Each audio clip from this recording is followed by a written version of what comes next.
Então tá, né? Boa noite, pessoal. Então hoje vai ser o nosso aulão de filosofia, né?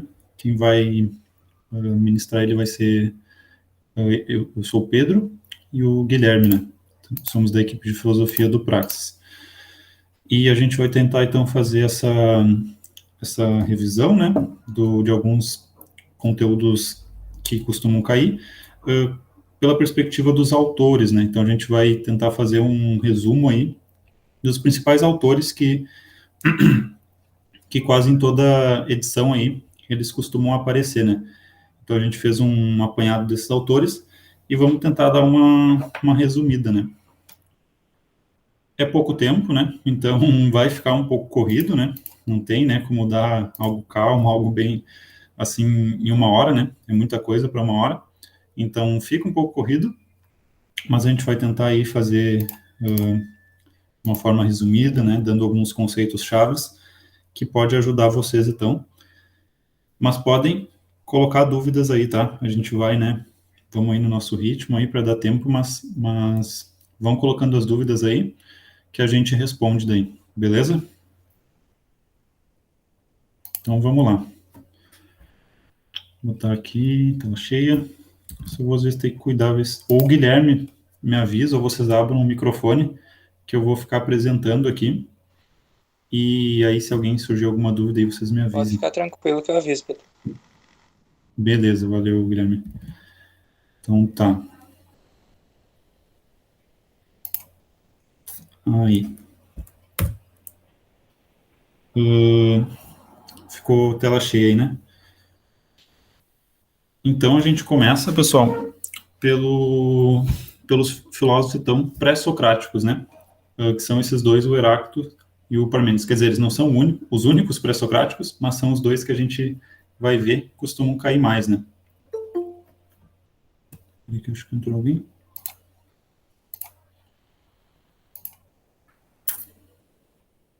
Tá? Então são esses dois autores, os pré-socráticos, então vão ser aqueles filósofos que vieram antes de Sócrates, né? Essa denominação foi dada porque com Sócrates tem uma mudança de temas da filosofia, né? Antes dele eram investigados então as questões da natureza, sobre a origem das coisas, e com Sócrates então se passa a investigar as questões relativas ao ser humano, à moral, à política, né? A justiça. Então por isso que tem essa virada, por isso que se fala então dos pré-socráticos, então depois Sócrates, os que vêm depois dele, né? Porque são questões diferentes que são investigadas, né? E aqui os dois, então, que a gente vai ver são o Heráclito e o Parmênides, que vai ser meio que aí a duplinha, então, do tudo parado e tudo em movimento, né? Cada um deles vai ter uma visão oposta sobre a natureza, né? Um vai dizer que está tudo sempre em mudança, e o outro vai dizer que, na verdade, isso é uma ilusão e que as coisas são sempre o mesmo, né? Então, vai ser o Heráclito e o Parmênides. O Heráclito vai ser, então, o que vai dizer que está tudo sempre mudando, né? Está tudo sempre em movimento, sempre em mudança. Vai ser o que ficou a famosa frase, então, né? Do que não se entra duas vezes no mesmo rio, ninguém se banha duas vezes no mesmo rio, porque o rio vai ser diferente e quem está se banhando também vai ser diferente, né? Eu vou ser uma outra pessoa, vou ter mudado, e o rio também vai ser outro rio, né? Também vai ter mudado, né? Ou seja, tá tudo sempre mudando, sempre em movimento, né? É um pouco intuitivo, né? Porque que ele chega nessa visão, porque com os sentidos, né? A gente observa na natureza como as coisas estão sempre mudando, né?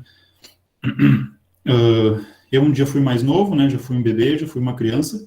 Hoje tenho esse rosto. No futuro vou ter um rosto enrugado. A gente vê, né?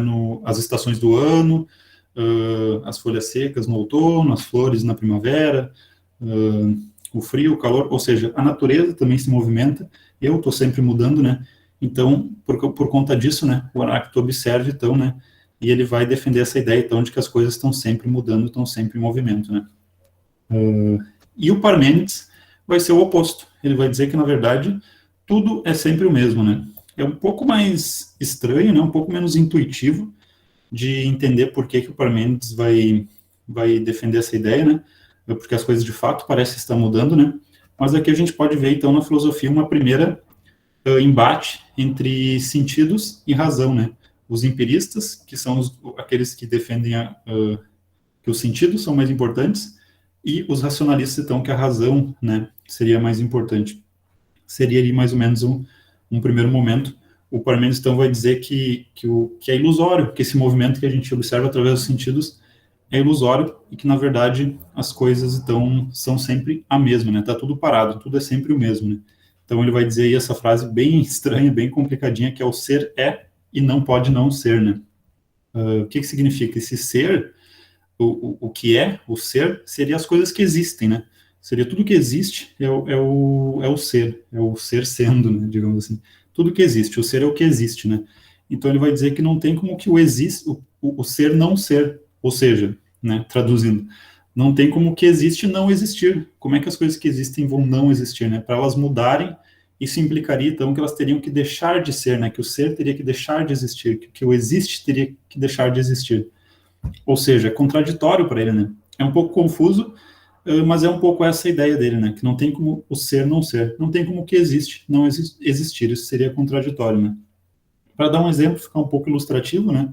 Eu estou sempre mudando, já fui mais novo, um dia eu vou ser mais velho, mas a cada momento que eu observar, eu ainda vou ser eu, independente de eu ter outro rosto, ou de eu estar mais enrugado. E a natureza também, as estações vão mudar, mas ela vai ser sempre a natureza, né? Ou seja, a qualquer momento que a gente olhar, eu vou ser eu, a natureza vai ser a natureza. No fundo, né, o movimento é ilusório, as coisas são sempre as mesmas, né? Tá? Então é mais ou menos isso, esses dois autores. Um que está sempre tudo mudando, um que as coisas não mudam, né? O ser é. As coisas que existem, são sempre as mesmas, né? São sempre iguais. Depois a gente volta um pouco com o Platão, vai ficar um pouco mais claro isso. Então, avançando, né? Como eu estava falando, tem então os pré-socráticos, e depois surge Sócrates, então, tem uma virada antropológica, né? Antropologia, estudo dos seres humanos, né? Ou seja, a virada antropológica, a filosofia Pedro, passa... Pode falar, Guilherme. Passou o slide. Não passou o slide. Agora deu. Tá, beleza. Então, a filosofia então, vai passar a se deter então, nas questões do ser humano, né? A moral, a justiça, a política. E o Sócrates vai ser meio que esse precursor, né?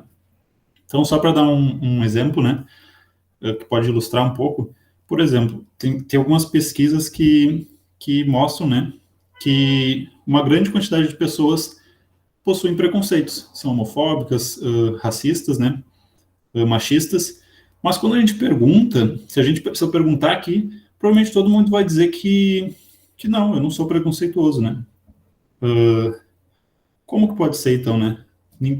Tu não acha ninguém que vai se dizer preconceituoso, mas as estatísticas, as pesquisas mostram, né? E na prática a gente vê que uma grande quantidade de pessoas tem preconceitos, né?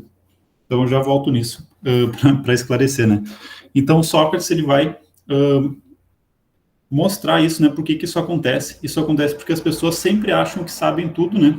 E na verdade, no fundo, todo mundo é ignorante, né? E o Sócrates, a grande sabedoria dele seria reconhecer essa ignorância, né? Que nós, enquanto seres humanos, temos, né? Então, a frase que ficou famosa dele é: "Eu só sei que nada sei", né? Ele foi considerado, então, pelo oráculo lá, o mais sábio da Grécia, né? O filósofo mais sábio de Atenas, né? E ele, investigando, descobriu que o oráculo falou isso porque ele era o único que sabia que não sabia, né? Que reconhecia a sua própria ignorância. Não é como se ele soubesse mais que os outros. Na verdade, ele sabia tão pouco quanto os outros, né? Ele era tão ignorante quanto todo o resto de Atenas. Porém, ele era aquele que tinha consciência de que era ignorante, enquanto os outros não sabiam. Eles achavam que sabiam coisas. O Sócrates também não sabia, mas ele não achava que sabia. Ele reconhecia que ele era ignorante, né? Então ele era um cara que saía questionando as pessoas em Atenas, fazendo perguntas sobre o que era a justiça, o que era o bem. Ele dizia que não fingia não saber, né? Era essa questão da ironia, então, né? Ele se fazia de ignorante e ia perguntando para as pessoas o que elas achavam que era justiça, o que elas achavam que era o bem, e as pessoas então prontamente, né, ajudavam ele, iam respondendo as questões dele, só que conforme elas respondiam, elas iam reparando que na verdade elas não sabiam o que era, sei lá, a justiça, o bem, né? Então, o Sócrates, através das perguntas dele, e as pessoas iam ali, né, respondendo, entrando no papo dele, no diálogo, iam se dando conta de que elas, na verdade, não sabiam o que elas achavam que sabiam antes, né? Então, esse vai ser o método Sócrates da maiêutica, né? Do parto das ideias. A mãe de Sócrates era uma parteira, ajudava as pessoas a dar luz a bebês, e o Sócrates vai se dizer, então, que ele dava luz às ideias, né? O que isso quer dizer, né? Quer dizer que não era ele que ia chegar ao novo conhecimento, né? Ele só ia ajudar a pessoa a dar luz a um novo conhecimento, né? Que nem o parteiro. Não é o parteiro que dá luz, o parteiro só auxilia, né? Para o bebê nascer. O Sócrates também não é ele que vai dizer para a pessoa que justiça é isso ou aquilo, ou que justiça não é isso ou aquilo. O Sócrates só vai fazer as perguntas e a pessoa mesmo vai se dar conta, né, de que ela não sabia aquilo e vai chegar a um novo conhecimento por ela mesma, né, não vai ser o Sócrates que vai fazer isso. Por isso que ele é um parteiro, ele não dá luz, ele só, através da maêutica, através do diálogo e das perguntas, fazia as pessoas se darem conta disso, né. Aí alguém pode dizer, mas tanto, então, tá na mesma, né, Sócrates não sabia o que era justiça, a pessoa também não, eles estão na mesma, né? Mas, na verdade, o Sócrates vai estar um passo à frente, digamos assim, porque o Sócrates não sabe o que é justiça, mas ele sabe que não sabe, ele reconhece que não sabe, ele não vai achar que ele sabe, né? E esse é o primeiro passo para a gente ir atrás de um conhecimento verdadeiro, é ter consciência de que eu não sei aquilo, né? Por isso o exemplo lá do início, né? Quando a gente já acha que é perfeito, já acha que não tem defeito, que eu não sou preconceituoso e coisa e tal, eu não vou ir atrás de melhorar, né? É reconhecendo a nossa ignorância que eu vou poder ir atrás de desconstruir meus preconceitos ou de chegar a um conhecimento verdadeiro, né? Se eu já achar que sei tudo, eu não vou, né, ir atrás de saber mais, ir atrás de saber as coisas verdadeiras, né? Um conhecimento mais verdadeiro, né? Então, por isso, reconhecer a nossa ignorância para a gente ir atrás, né, de melhorar, de desconstruir preconceitos, né, não achar que a gente sabe tudo. Essa, então, seria a lição do Sócrates. Tá? Então, vamos avançar aqui, né, que como eu disse no início, o tempo é um pouco curto, mas vão colocando questões aí, tá, pessoal? Qualquer coisa que surgir. Então, Platão. Aqui, então, a gente volta, então, o que eu estava falando lá no início, gente, que seria esses momentos da filosofia onde tem, né, aqueles mais dos sentidos e aqueles mais da razão, né. O Platão, então, ele seria um racionalista. Ele vai priorizar, né, vai dizer que é mais importante, então, para alcançar o conhecimento, a razão em vez dos sentidos, né. Então, Platão ficou famoso, então, pela teoria, então, dos dois mundos, né, que seria aquela que ele expõe um pouco, né, na alegoria da caverna, né, que os prisioneiros estão lá assistindo às sombras, né, achando que aquele é o mundo real, só que aquilo são só sombras, né, eles precisam sair da caverna, né, para ver o mundo de verdade, e esse seria o conhecimento verdadeiro, né, seria uma alegoria, porque ele está falando, então, do conhecimento, as sombras seriam, então, os sentidos, e lá fora, né, seria, então, o mundo da razão, onde o conhecimento de verdade está, né, então ele faz aqui uma síntese, né, um meio termo entre lá o que a gente viu no início, o Heráclito e o Parmênides, né, tudo está mudando, que nem o Heráclito falava, verdade, né, o Platão vai dizer, só que esse é o mundo dos sentidos, é o mundo dos sentidos que está sempre mudando, né, então o Heráclito também estava certo, mas o Parmênides também estava certo, porque as coisas mudam no mundo dos sentidos, mas no mundo da razão, onde ele vai dizer que é o conhecimento verdadeiro é alcançado, as coisas permanecem a mesma, né, o conceito de eu vai ser o mesmo, apesar do meu corpo mudar, os conceitos vão estar lá, no mundo das ideias e vão ser imóveis, né? Eles não mudam, né? Eles são eternos. O que é verdadeiro hoje sempre foi verdadeiro e não vai deixar de ser verdadeiro, né? Então, as ideias, então, são eternas e imóveis, né? Então, essa vai ser a teoria do mundo das ideias, ou dos dois mundos, né? Tem o mundo dos sentidos, que para o Platão, como ele é um racionalista, não vai ser onde a gente alcança o conhecimento mais verdadeiro, vai ser as sombras, né, da caverna, vai ser algo ilusório, vão ser sombras de algo mais real e mais verdadeiro, que só dá para alcançar através da razão, né? Platão vai dizer. E aqui também vale comentar, então, ali a teoria da reminiscência, também algo famoso do Platão, que ele vai dizer que a gente nasce nesse mundo das ideias, né?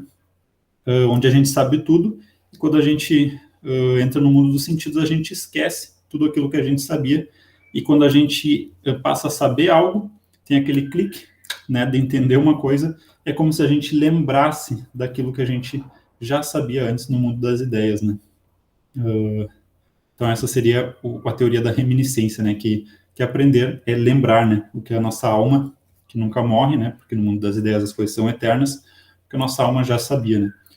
tá? Então, do Platão seria mais ou menos isso, né? Razão mais importante, né? Conhecimento verdadeiro vai estar fora da caverna, vai estar no mundo das ideias, e o mundo dos sentidos, então, vai ser menos confiável, né? Vão ser as sombras, né? Lembrem disso, né? Para entender as sombras, né? E o fora da caverna. Para o Platão, o fora da caverna é a razão, o mundo das ideias. Perfeito e imutável. Tá? Então, esse é o Platão. E aí, como eu estava falando, então, vão ter os racionalistas e os empiristas, sempre na filosofia, né? Do outro lado, a gente tem, então, o Aristóteles, que é um empirista, então, né? Ele vai estar um pouco no polo oposto aqui do Platão. E aí, lembrem, né, gente, acho que vocês já devem ter visto, ou vão ver, aquela famosa pintura da escola de Atenas, né? Que está lá o Platão apontando para cima e o Aristóteles apontando para baixo, né? Tem até a montagem do Platão girando a bola de basquete e o Aristóteles picando, né? Mas não tem nada a ver com basquete, é que o Platão está apontando para o mundo das ideias, que é onde a gente alcançaria o conhecimento verdadeiro, e o Aristóteles aponta para baixo porque ele diz que só tem um mundo, né? Não são dois mundos, só tem um mundo, que é o mundo dos sentidos, e a gente alcança o conhecimento, então, através dos sentidos, né? Por isso, para baixo, né? Aqui, bota o pé no chão, sai do mundo das ideias, pisa no chão e vem para o mundo dos sentidos, né? Então, aqui a frase-chave do Aristóteles, então, né? Esse vai ser um elemento, a coisa dos sentidos, mas aqui o que vai aparecer muito do Aristóteles, então, é da busca pela felicidade, né? Que daí vai ser ali O slide dele. Não passou. Não passou? Agora passou. Ah, deve estar com um atrasinho, né? Tá, mas está aparecendo aí, então, agora. Agora sim. Tá. Tá, então vou prosseguir. Tá com um certo atrasinho, então, acho, alguma coisa. Me avisem, né? Então me avisem quando não passar. Então, Aristóteles vai ser a busca da felicidade. Que o que vai ser, né? Ele vai dizer que tudo tem um fim. Para dar um exemplo, né? Toda ação tem um fim, né? Quando eu vou trabalhar para alcançar alguma coisa, para ganhar meu salário. Eu ganho meu salário para gastar em alguma coisa, né? Comida e tal. E eu quero comer para matar minha fome, para não morrer, etc, etc. Tudo tem um outro fim. Cada ação tem um fim que não é ela mesma, né? Eu trabalho para alguma coisa, eu ganho dinheiro para outra coisa. E ele vai dizer que tem uma ação que não vai ser em vista de outra coisa, vai ser em vista dela mesma, né? Aquilo que eu vou fazer não para alcançar outra coisa, que não é um meio para outra coisa, mas que é um fim absoluto, né? E isso para ele vai ser a felicidade, né? Faz sentido, né? Todo mundo quer ser feliz no fim das contas, né? Vai ser essa a sacada do Aristóteles, que ele vai pensar, então, isso lá antes de Cristo, né? Que todo mundo só quer ser feliz. A felicidade, a gente não quer ser feliz para outra coisa, né? Todas as outras coisas são para eu ser feliz, né? Isso vai ser na ética, né? E na política, então, vai ser bem parecido. A gente também busca a felicidade na política, só que não é a felicidade minha, ou dele, ou tua, mas a felicidade da polis, do bem comum, né? Então, na política também vai ser famosa a frase dele de que o ser humano é um animal político, né? Nós somos animais políticos, né? Quer dizer que naturalmente, assim como a abelha faz mel, o passarinho voa, a gente naturalmente é político. A gente é coletivo, a gente se organiza coletivamente através da política, né? E a política vai ser necessária para eu alcançar a felicidade também, né? Vai ser um elemento, né? Ele tem a frase, então, do uma andorinha só não faz verão, né? Uma só coisa não vai me fazer feliz. É uma série de elementos. Um deles é a política, né? E o outro aqui é o agir ético também, né? Alguém que não é ético, alguém que é uma pessoa má e tal, não é virtuosa, né? Também não poderia ser feliz, né? Mas o que é isso, né? O que é ser virtuoso? Vai ser a teoria ética do Aristóteles, então, que vai ser a teoria das virtudes, né? Que é, por exemplo, que é alcançada através do meio termo, né? Por exemplo, né? Para entender, para eu ser virtuoso, né? E para ser feliz eu tenho que ser virtuoso, eu tenho que alcançar um certo meio termo, né? Por exemplo, na coragem, na virtude da coragem, por falta eu sou covarde e por excesso eu sou imprudente, né? Cada virtude tu vai poder pecar por falta ou por excesso. E o meio termo é onde vai estar a virtude, não o vício, né? O vício seria o oposto de virtude, né? Por exemplo, no exemplo da coragem, né? Se eu sempre recuar diante de qualquer desafio, eu vou estar sendo covarde. Porém, se eu for imprudente, né, se tiver um bando de 10 pessoas, se eu quiser encarar esse bando sozinho, é óbvio que eu vou perder, então eu não vou estar sendo corajoso, o Aristóteles vai dizer, né? Eu vou estar sendo imprudente. Nesse caso, eu vou estar chegando no vício por excesso, em vez da covardia, que seria por falta, né? E o meio termo seria onde se encontra a virtude, e de novo a coisa da uma andorinha só não faz verão, né? Para ser virtuoso, não basta eu saber o que é o meio termo, não basta eu saber que eu tenho que alcançar o meio termo, eu tenho que praticar aquela ação para ser virtuoso. Uma só ação isolada também não vai me fazer virtuoso, uma só andorinha não vai fazer verão, eu tenho que, através do hábito, que eu vou alcançar a virtude, né? Então, do Aristóteles é mais ou menos isso, né, para a gente não se estender muito. Ele vai estar ao contrário do Platão, né, a gente alcança conhecimento com os sentidos, vai ser a busca da felicidade, e na política, animais políticos, né, a felicidade coletiva, né, em vez de individual, bem comum. E nas virtudes, então, na ética, a gente vai ser a teoria das virtudes, então, né, de alcançar as virtudes da coragem, é uma série de virtudes, não lembro de todas agora, através do meio termo e do hábito, né, que seria sempre o meio termo, então, né, entre a falta e o excesso, é lá que se encontra a virtude. Essa é a teoria do meio termo, então. Esses são alguns conceitos principais do Aristóteles, né. Posso prosseguir aqui? Dá uma olhada aqui. Tá. Passou? Passou. Beleza. Então, a gente chega, então, a gente está indo mais ou menos em ordem cronológica, né? A gente chega, então, no período medieval, onde são autores que caem, às vezes, mas eles são bem semelhantes ao Aristóteles e o Platão, né? Os principais é que vão ser o Agostinho e o Tomás de Aquino, né? O Agostinho, ele vai ser, na era medieval, né, pessoal, só dando uma contextualização, a gente sabe, então, que é o período onde a igreja, né, predominou, né? O poder da igreja, né? Então, é óbvio de se esperar, então, que a filosofia feita na era medieval vá se direcionar às questões de Deus e do cristianismo, né? Então, esses autores, né, o Agostinho e o Tomás de Aquino, eles vão ser filósofos, então, que vão usar de conceitos gregos, mas pensando esses conceitos, essas ideias, né, através do cristianismo, né? No caso do Agostinho, vai ser com heranças platônicas, né? Ele vai pensar, então, o cristianismo através, né, das teorias de Platão, e o Tomás de Aquino vai pensar o cristianismo, então, através das teorias de Aristóteles, né? Então, Agostinho aqui, né, é preciso crer para conhecer, né? O crer aqui estaria no lugar do mundo das ideias, da razão, né? Aqui, em Deus está a verdade, né? Não está nos sentidos, né? Então, eu preciso alcançar Deus para entender o mundo dos sentidos, né? E no Tomás de Aquino é o contrário, né? Eu preciso conhecer para crer. Não sei se você quer falar um pouco, Guilherme, aqui do medieval. Posso falar. Estão me ouvindo? Estão me ouvindo? Sim. Oi. Então, sim. Tá.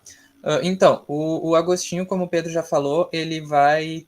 A grande questão aqui é, vamos justificar Deus através da razão.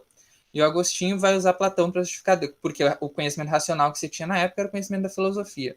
O Agostinho vai usar Platão. Então, assim, qual é a herança platônica no Agostinho? O mundo das ideias, ou o mundo racional do Platão, das ideias eternas, está em Deus. A verdade está em Deus. E a gente não alcança a verdade sem crer em Deus, sem a fé. Então, é preciso acreditar em Deus, ter fé em Deus, e assim a gente alcança a graça e, por meio dela, a iluminação divina e a verdade. Então, a verdade vem através da fé, por isso é preciso crer para conhecer. Tá? E daí Agostinho vai falar o seguinte, o mundo sensível do Platão, que era o mundo dos sentidos, que era o mundo ilusório, é a cidade dos homens, é o local dos pecados, é o local do afastamento de Deus e tudo mais. E o mundo inteligível, para Agostinho, é a cidade de Deus, que a gente atinge a partir do momento que a gente é iluminado pela graça divina, a partir do momento que a gente se converte e passa realmente a acreditar em Deus. Então, conhecer as verdades está condicionado a acreditar em Deus. E Tomás de Aquino, como ele vai usar o Aristóteles, ele vai dizer que Deus é possível justificar Deus racionalmente. Então, tu não pode crer naquilo que tu não conhece. Então, tu pode conhecer Deus através da razão e, a partir disso, passar a crer. Por isso, a herança aristotélica, com o pé mais no chão, apontando para o chão. E daí o Tomás de Aquino ele vai dar 5 provas da existência de Deus. E as provas são basicamente o primeiro motor, que o Aristóteles disse que é preciso um primeiro motor que não foi movido, não foi gerado por nada e gerou tudo. E o Tomás de Aquino vai dizer, olha, esse primeiro motor é Deus. Ali nas 4 causas do Aristóteles, o Aristóteles vai dizer que é preciso ter uma causa eficiente, uma causa que haja sobre a matéria, produza, que faça. Nada pode existir sem um agente que produza isso. Então, Deus é essa causa eficiente, é a segunda prova. A terceira prova é o ser necessário. Se tudo é contingente, tudo depende de algo para existir, tem que ter algo que não dependa de nada, porque nada surge do nada. Então, tem que ter algo que sempre existiu, que seja necessário. Deus é essa causa necessária. A quarta prova, então, é o ser perfeito. A gente tem ideia de perfeição, a gente pode pensar o conceito de perfeição, mas não existe nada perfeito no mundo. Então é preciso que haja alguma coisa perfeita, e essa coisa perfeita só pode ser Deus, porque tá contido no conceito de Deus o ser perfeito. E por último, a causa final. Tudo na natureza parece ter um sentido, uma finalidade, um fim. Tipo, as árvores servem para liberar oxigênio e tudo mais, enfim, tudo tem um motivo de ser. Então parece que uma inteligência projetou tudo isso, senão não teria como existir essa finalidade, tudo tem um propósito e tudo mais. Então, Deus como causa final, como causa última de todas as coisas, né? Como justificativa para a finalidade de tudo na natureza. Então, a partir daí, o Tomás de Aquino vai tentar racionalizar Deus em função do Aristóteles, tá? É basicamente as ideias desses 2 autores, Tomás de Aquino, Aristóteles, Agostinho, Platão. Beleza. Então, esses seriam aí os autores principais do período medieval, né? Então, avançando. Avançou aí? Os contratualistas, então. Não.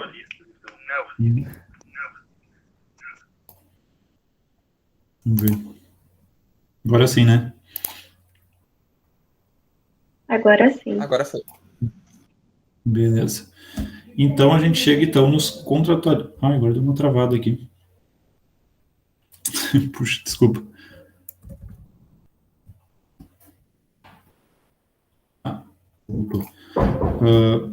Puxa vida. Perdão, pessoal. Eu acho que tu deixa no modo de apresentação que daí ele passa. Como... Deixa no modo apresentação que daí ele vai passando, que daí não tem esse problema.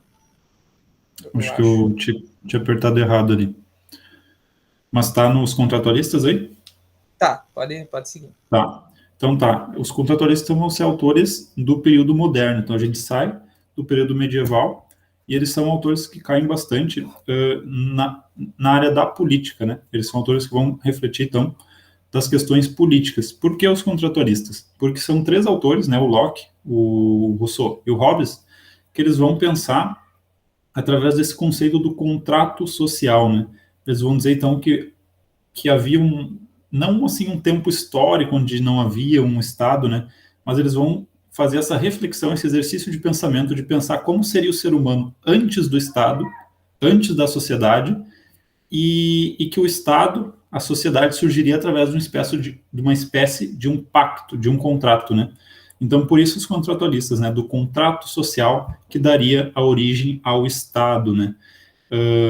E o Estado, todos eles falam sobre como a gente é antes do Estado de natureza, como a gente é sem a sociedade, sem as regras da sociedade, e por que surge o Estado? Por que o Estado, o contrato social tem que fundar o Estado e nos tirar desse estado de natureza, né? Por que tem que surgir o Estado e a sociedade, né?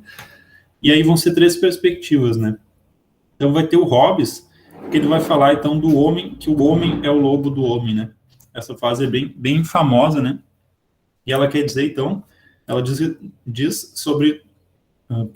diz que no estado de natureza, né, sem a sociedade, Hobbes vai falar que o homem estaria matando uns aos outros, né, literalmente até, que ele diz que no estado de natureza, então, o que imperaria seria o uso da força, né, seria um cada um por si, né, por isso o homem é o lobo do homem. Ele vai dizer que no fundo a gente é muito violento, né, E se não houvesse Estado, então, seria um estado de constante guerra, um Estado aqui, como é que se diz, seria uma constante guerra, uma guerra de todos contra todos, né? E o Estado surgiria, então, para quê? Qual que seria a finalidade do Estado para o Hobbes, né? Acabar com essa violência, né? Então, o Estado garantiria a vida, né, da sociedade, né, das pessoas, né? Tá? Então, para o Hobbes, estado de natureza, homem é o lobo do homem, seria tudo violento, né? E a finalidade do Estado, do contrato social, seria garantir a paz, né? Acabar com essa violência, né? Fornecendo autoridade para um absoluto, para um soberano, né? Ele era um absolutista, um monarquista, né? Todos esses autores vão falar na época ali que a monarquia está começando a entrar em crise, né? Então, por isso que essa é uma temática que surge na época, né? Eles vão tentar justificar o Estado, né? E o Rousseau vai ser o oposto do Hobbes, né? Ele não vai dizer que o homem, então, é violento e estaria sempre em guerra. Ele vai falar, então, do bom selvagem, né? Ficou conhecido esse conceito aí do Rousseau, do bom selvagem, porque ele vai falar que sem a sociedade, ou seja, no estado de natureza, o homem estaria sempre em paz, né? Porque os recursos seriam abundantes, então a gente não precisaria matar o outro, né? Entrar em guerra, né? Para conseguir o que a gente quer, porque ele vai dizer que os recursos seriam abundantes, né? A gente viveria em paz, autossuficiente, autônomos, com recursos em abundância. Por isso, o bom selvagem, né? Seria uma vida boa, né? No estado de natureza. E o Estado, para o Rousseau, em vez de, já que não precisa garantir a paz, porque ele diz que não vai ser uma guerra de todos contra todos, o Estado, então, ele corrompe, né? Esse bom selvagem, né? Então, o homem nasce bom e a sociedade o corrompe, né? Então, vocês veem, para o Hobbes, o Estado garante a paz, para o Rousseau, o Estado corrompe, né? O indivíduo, né? Ele vai dizer que o Estado surge com a propriedade, quando alguém cercou um pedaço de terra e disse, isso é meu, né? E ele vai dizer que foi bobo quem acreditou nisso e quem deixou isso seguir, porque é aí que começou a desigualdade, a opressão e tudo mais, né? A origem da desigualdade surge com o Estado. Antes era todo mundo igual, todo mundo feliz, todo mundo bem. Então, o Estado vai gerar todas as desigualdades. A sociedade vai corromper o homem, né? No Hobbes, a sociedade garante a paz. No Rousseau, ela corrompe. E no Locke, então, o foco vai ser a questão, então, de garantir a propriedade e a vida, né? Ele vai falar, então, a questão, então, do trabalho, né? Que vai ser fundamental, que no estado de natureza, para o Locke, a gente não seria um estado de guerra, porque a gente teria aquele princípio cristão de não fazer aos outros o que eu não quero que façam comigo, né? Então, eu não ia entrar em guerra com os outros, ser violento, porque eu não quero garantir a minha própria vida, né? Então, não seria uma guerra de todos contra todos. Então, por que teria que ter, né, o Estado, né, se a gente não está em guerra? Ele vai dizer, então, que o Estado seria um terceiro neutro, né, que apesar de não ter essa guerra de todos contra todos, se algo acontece comigo, eu vou querer me vingar daquele que fez algo comigo, ou seja, eu não vou ser neutro em relação às injustiças que acontecem, né. O Estado surgiria como um terceiro neutro, né, como alguém neutro que garantiria, né, a lei, né, então, né, de uma forma neutra, né.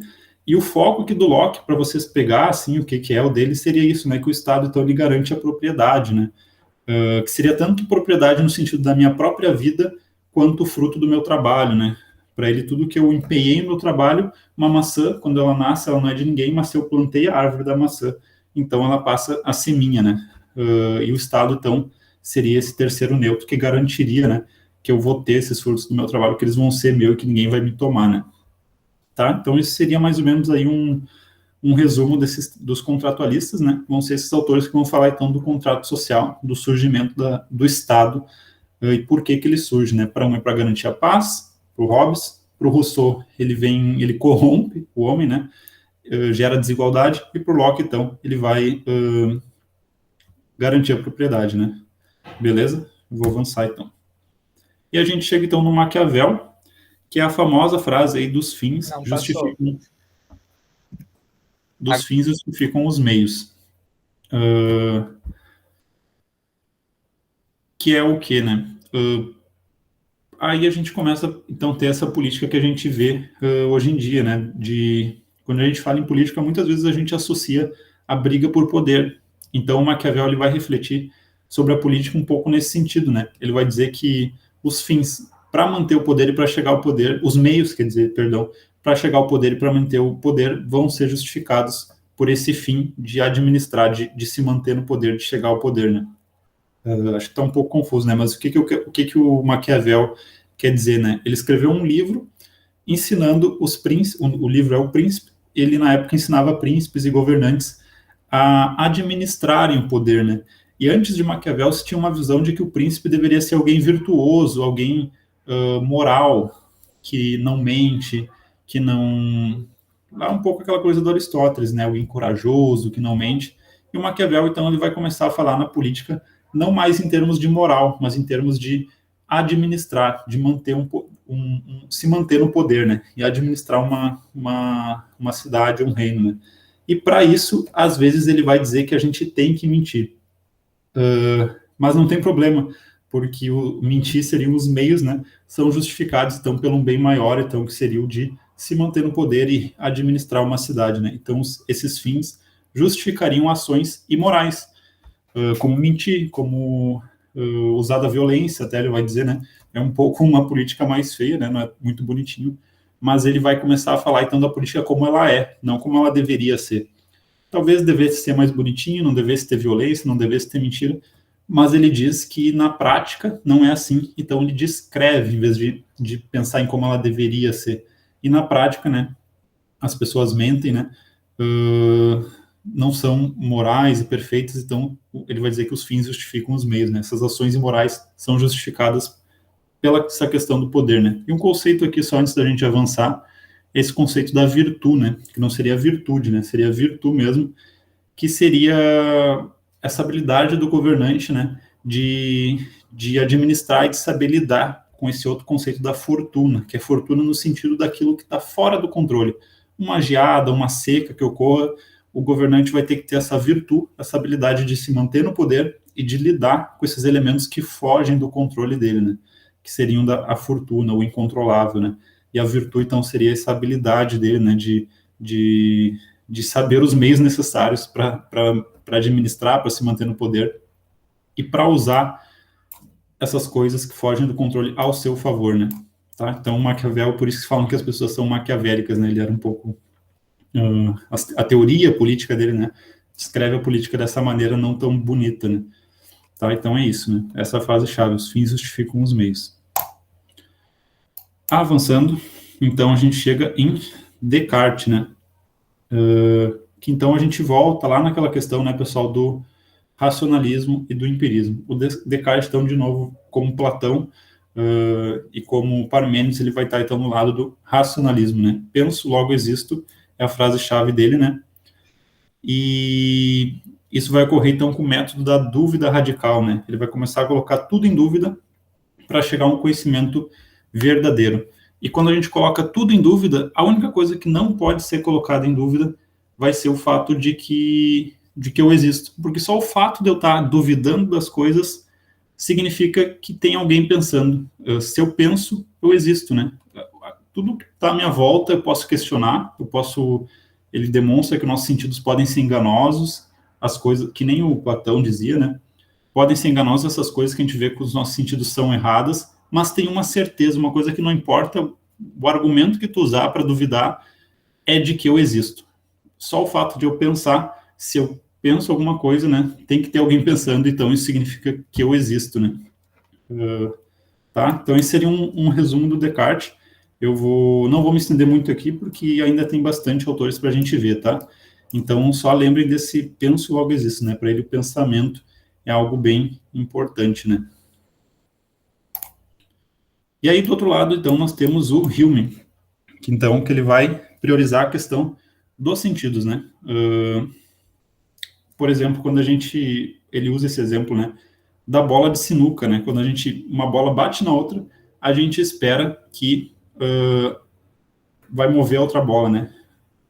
Isso ele vai dizer, né, que não tem como a gente saber de antemão, que a gente só pensa isso porque a gente passou a vida inteira vendo a bola bater na outra e a outra bola se mover. Mas nada naquela situação garante que isso vai acontecer, né? Mas a gente, por causa do hábito de sempre ter visto aquilo acontecer, a gente acha que aquilo vai acontecer, né? A gente cria esse hábito e começa a inferir coisas, né, a partir do que a gente já viu. Mas nada no passado vai garantir que aquilo vai acontecer da mesma forma no futuro, né? Então, né, o que a gente pode reparar, né, nessa teoria dele, de que todo o nosso conhecimento se dá pelo que a gente já observou no passado, né? Então ele vai ser um autor que vai priorizar essa questão dos sentidos, né? Se eu, por exemplo, pensar numa montanha de ouro, eu posso pensar isso não existe no mundo real, mas eu só consigo pensar isso porque através dos sentidos eu conheço o que é ouro e eu conheço o que é montanha. Então eu faço esse exercício de juntar, eu consigo pensar numa montanha de ouro ou num unicórnio, porque eu conheço através dos sentidos o conceito de cavalo e o conceito de chifre, eu consigo pensar, imaginar, né, um cavalo com um chifre, né? Mas é só porque nos sentidos eu adquiri essas ideias, né? Então, o Hume, então, ele vai estar nos empiristas, né? Todos os nossos conceitos, eles se dão através, a gente adquire eles antes nos sentidos, né? E através do hábito, né? Então, a gente cria essas ideias, né? De que uma bola ou de que o sol vai nascer amanhã, né? Mas essa ideia, então, de que é por causa que a gente sempre viu aquilo, né? Tá? Então, eu vou avançar aqui de novo. Então, chegamos no Kant, outro autor bem importante, né? Tu quer entrar nesse, Guilherme? Posso pegar a partir daqui. Acho que já Beleza. deu a metade. É. Então, vamos lá, gente. O Kant, ele vai tentar resolver o problema do conhecimento depois do Descartes e do Hume, porque ou a gente tem uma ideia de que o conhecimento é todo racional, então e daí isso nos leva a começar a cogitar coisas para além da nossa experiência, para além do mundo, né? E isso é bem problemático, porque a gente pode chegar a certos conceitos que não tem como comprovar. Ou a gente entra no outro lado, que o conhecimento vem da experiência, a gente só tem hábito e tudo mais, e a gente cai num ceticismo. Nada existe, não tem verdade, não tem certeza nenhuma, não podemos obter conhecimento nenhum. E o Kant vai dizer, peraí, a gente tem um problema aqui. Então ele vai dizer que todo o nosso conhecimento começa com a experiência, mas nem por isso ele surge da experiência. Então ele vai fazer um meio termo entre racionalismo e empirismo e resolver esse problema, tá? Então, nós só temos acesso, segundo Kant, aos fenômenos e não às coisas em si. Fenômeno é aquilo que aparece diante da gente, é tudo aquilo que a gente pode checar com sentidos. A gente nunca vai saber o que aquilo que está aparecendo para a gente é de verdade, a essência dele. A gente só vai saber aquilo que a gente está vendo. Mas nem por isso significa que a gente só conhece através dos sentidos. Porque o conhecimento para o Kant é o seguinte, a gente obtém o dado através dos sentidos, a gente transforma esse dado em conceito no intelecto através do uso de conceitos que vêm da razão, que são conceitos que não estão no mundo, por isso são a priori. Então, a gente usa esses conceitos no que a gente vê, a gente vê o cachorro, a gente forma o conceito de cachorro no nosso entendimento e a gente traduz isso em linguagem, a gente passa a compreender o que é um cachorro. Então, o conhecimento se dá através da experiência, a posteriori, o que a gente vê na experiência, mas a gente usa de categorias a priori para entender isso. Quais categorias? A causalidade, por exemplo, as categorias lógicas de que o princípio da não contradição, de que uma coisa não pode ser e não ser ao mesmo tempo, verdades lógicas que vêm da razão para interpretar esses dados dos sentidos, tá? Então, conhecer é perceber algo pela experiência e representar, formar um conceito, formar uma imagem mental pelo intelecto, tá? Isso é a epistemologia do Kant, o conhecimento para o Kant. Mas o Kant também ele é importante na ética, porque ele vai falar do imperativo categórico na ética.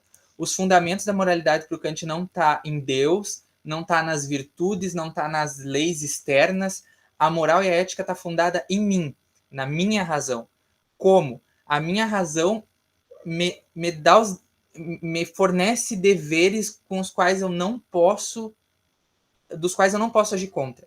A partir do momento em que eu percebo que a minha razão dita o meu comportamento moral, eu passo a agir conforme essa racionalidade. E o Kant vai dizer que para isso a gente tem que sair da heteronomia, onde a gente só recebe o que os outros acreditam ser o certo, e passar a agir com autonomia, ousar saber, passar a agir com a nossa razão. E a partir disso a gente chega no imperativo categórico, que é o quê? Uma lei moral ela tem que ser universalmente válida. Se tem um caso, em algum lugar, em qualquer momento histórico, em que essa lei pode ser quebrada, ela não é uma lei moral. Para ser uma lei moral, ela tem que ser respeitada em toda e qualquer circunstância, em qualquer tempo, em qualquer momento, por qualquer pessoa. Como que a gente sabe se essa lei é universalmente válida ou não? Pela racionalidade. E um princípio é que essa ação tem que ser um fim em si mesma, nenhuma ação moral tem que ter um outro fim a não ser a própria ação moral. Eu não posso, tipo, eu vou ser caridoso porque eu quero ir para o céu, por exemplo. Não, eu vou ser caridoso porque a caridade é uma ação moral, tomando aqui a caridade como uma ação moral.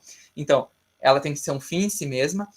E eu tenho que entender que eu gostaria, em qualquer momento, que, diante de determinada situação, que as pessoas agissem dessa forma comigo. É aquele princípio, não faz com os outros aquilo que tu não quer que faça contigo mesmo.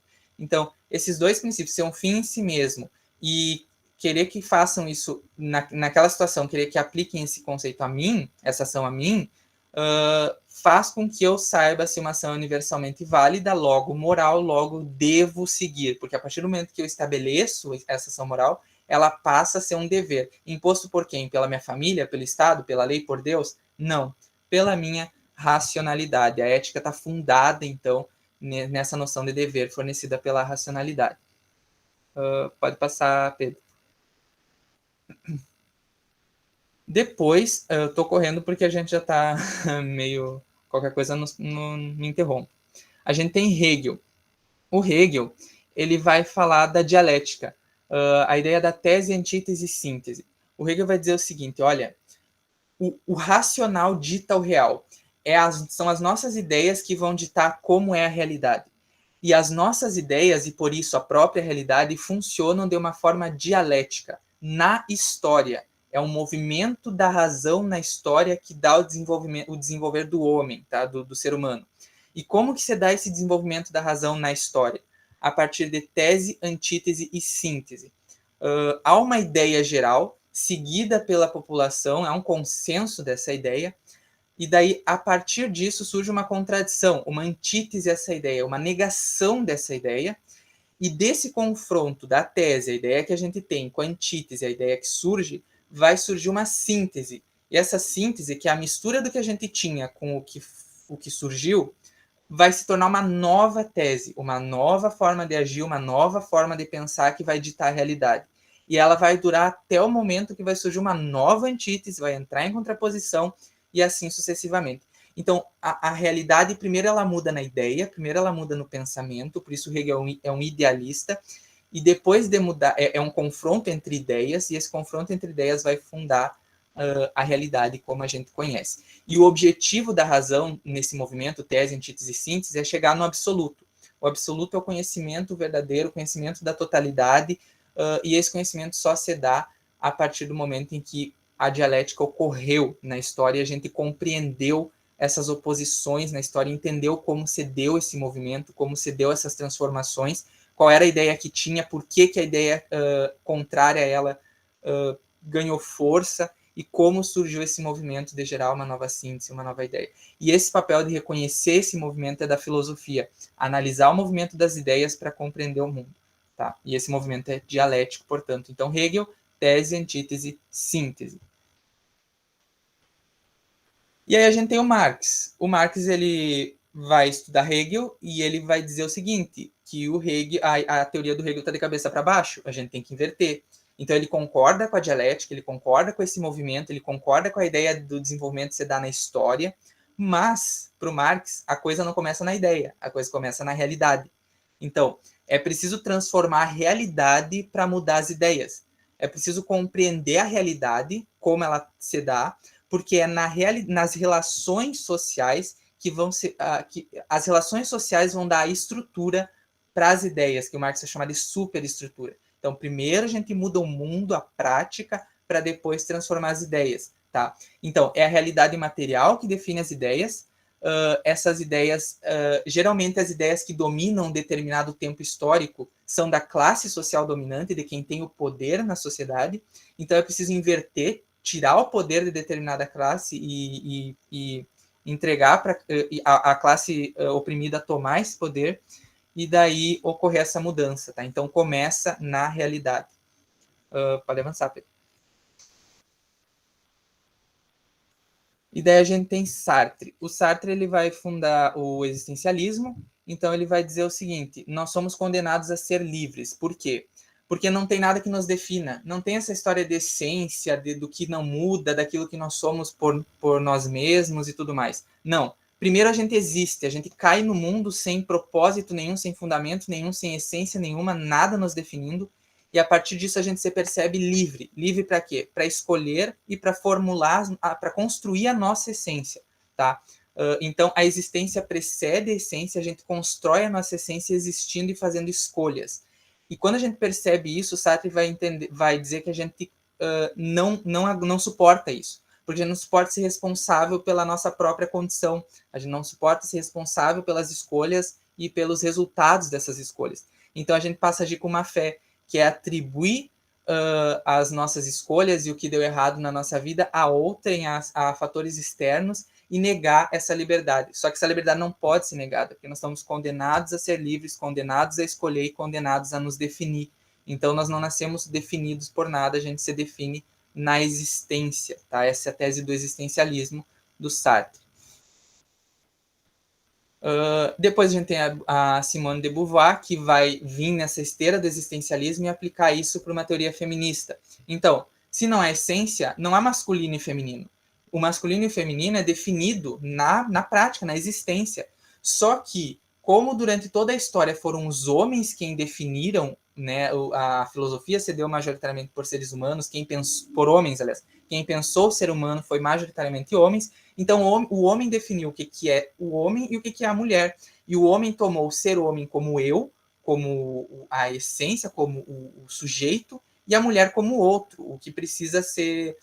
A mulher precisa seguir certos padrões e tudo mais. E a Simone vai dizer, não há essência nenhuma, nem masculina, nem feminina. Então, a mulher tem que passar a definir o que é ser mulher, para mudar essa cadeia de opressão que se deu na história a partir do momento em que o homem definiu o conceito de ser, e por isso atribuiu o ser ao ser homem, né? Então, a mulher tem que tomar os rumos para definir a essência do feminino. A essência do feminino tem que passar a ser definida pelas mulheres, porque ela é justamente construída na existência, né? Isso, a Simone e o Sartre, eles foram parceiros de vida, então eles filosofaram na mesma corrente. A Arendt, a teoria dela vai ser o seguinte: o mal é banal. Ela vai dizer que o ser humano, se ele não refletir sobre as suas ações e seguir o rumo das coisas, seguir a burocracia do Estado, seguir sem questionar as coisas, ele vai acabar agindo de forma imoral, ele vai acabar agindo de forma má, e esse mal é banal. Ela vai fazer análise, por exemplo, da Alemanha nazista.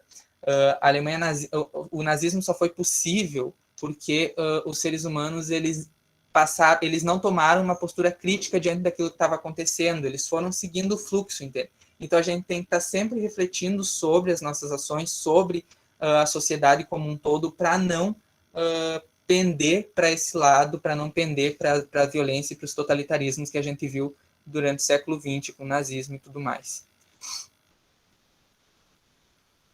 E por fim, acho que a gente encerra aqui, o Foucault. Não, falta mais 2. O Foucault ele vai falar do poder, né? Que o poder ele não se dá a partir de uma dominação de cima para baixo. O poder ele se estabelece a partir do controle sutil dos corpos. E esse controle sutil dos corpos ele se dá a partir das instituições sociais estabelecidas que vão estabelecer na gente a ideia de vigilância e punição. A partir do controle da escola, da prisão, do hospital, dos manicômios, por exemplo, esse poder vai se infiltrando e vai controlando os nossos corpos de modo que a gente internalize esse poder e passe a agir de acordo com ele. A ideia do panóptico, né? A gente tem sempre a sensação de que está sendo vigiado a todo momento e que vai ser punido por qualquer transgressão à norma. E essa norma é estabelecida justamente nessas relações sutis de poder. Então, para o Foucault, o poder é sutil e ele se dá nos microespaços a partir da docilização dos corpos e da normatização desses corpos. A gente está com tempo curto, por isso eu estou avançando. Bom, para encerrar, então, uma análise geral dos períodos da filosofia para a gente encerrar. A gente tem os antigos, os pré-socráticos, que a gente trabalhou Heráclito e Parmênides, que estavam preocupados em definir a realidade. O que é a realidade?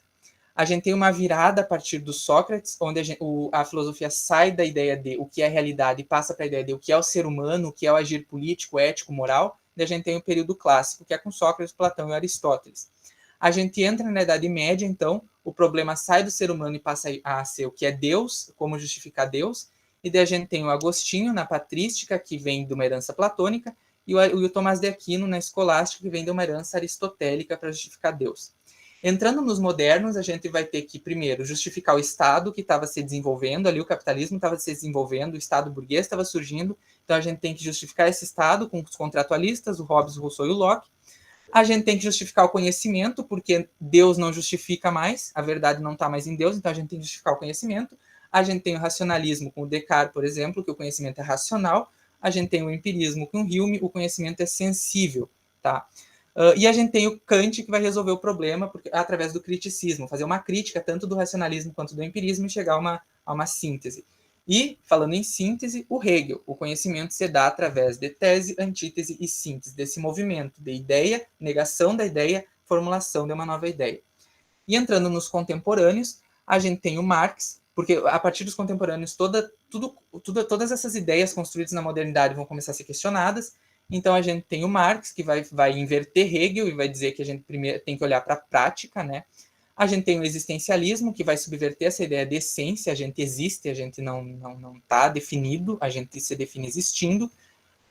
E, por fim, a gente vai ter o Foucault, que vai começar a questionar essas estruturas sociais, essas normas, essas convenções sociais, e nos fazer olhar para isso e tentar compreender isso de uma outra forma, com uma outra visão. Então, gente, eu acho que esse foi um resumo do resumo, eu acho, tá? Obrigado pela atenção, a gente deseja uma boa prova para vocês, e eu espero que tenha clarificado um pouco desses conceitos na filosofia e tudo mais. Tá, boa noite então, pessoal. Acho que agora vocês ficam com sociologia, né? Então já podem, valeu, Ana, já podem ficar aí pela sala, né, eu acho. E acho que, acredito que 8h10, né? Valeu, João, que bom que vocês gostaram. Ficou, né, corrido, como a gente falou no início, né? Não tem como ver tanto autor em tão pouco tempo. Então fica corrido, né? Mas foi o que deu para fazer, né, pessoal? Para dar uma ajudada aí. Então é isso aí. Agora fiquem aí com a sociologia. Boa noite. Obrigado, pessoal, e boa prova. Tchau, tchau.